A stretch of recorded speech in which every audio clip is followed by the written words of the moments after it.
Hi, my name's Josh Flores. I'm the colourist on Hawk.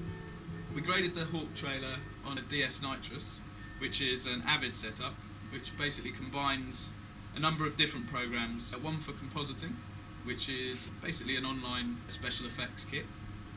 It also is able to do graphics and titling, and another facility that it has is the grading facility.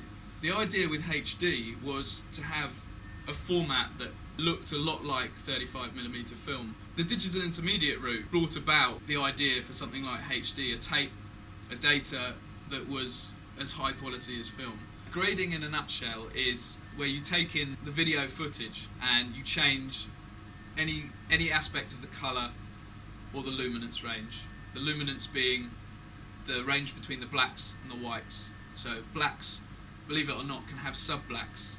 They can be too black and you lose too much detail on the highlights. The control that you have over an image now in colour grading is just almost infinite. You can change any colour you want within a picture. Select a particular colour and change it completely. You can draw shapes around anything in a picture and change the colour within that. Heighten the contrast, key into the colour of someone's eyes. You can change basically anything you want to do about colour or luminance. It was only a 50-second trailer, and I think we probably knocked out the actual grading in a sort of day and a half, which is quite a long time to spend on 50 seconds worth of material. But we were very sort of precise about what we were doing. It can be time consuming, but the results can be spectacular.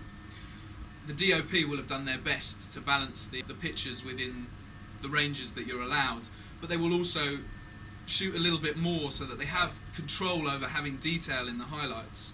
They're not as restricted on the set as they used to be. Now, if you get a good balance in the light, you can play with it, you know, and make it look great. What we did sort of specifically on the Hawk trailer, there was a couple of night shots. Mac wanted to go for a much more sort of full moon kind of light, really sort of neon blue kind of colours, things like that. So that was quite a drastic change to the way it had been shot.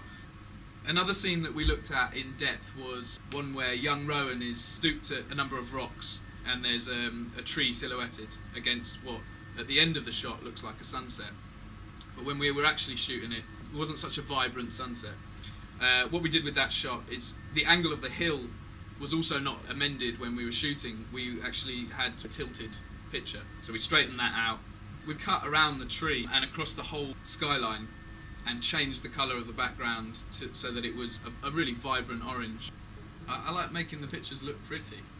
At the end of the day, you know, you get the pictures through, everybody else has done their work, you get to see a finished piece and you get to polish it off, basically. Icing on the cake.